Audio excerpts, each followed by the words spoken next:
Hey guys, welcome back. So in today's video, I will be showing you how you can call your uh, this chat character.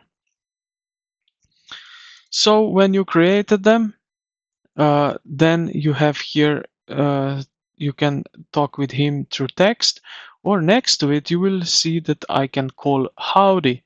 So if I press here, now the program will uh, start calling my howdy character.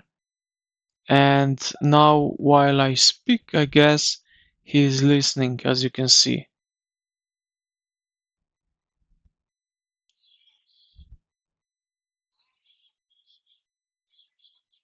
So as you can see, now he is talking to me, and when I start talking again, he will immediately start listening.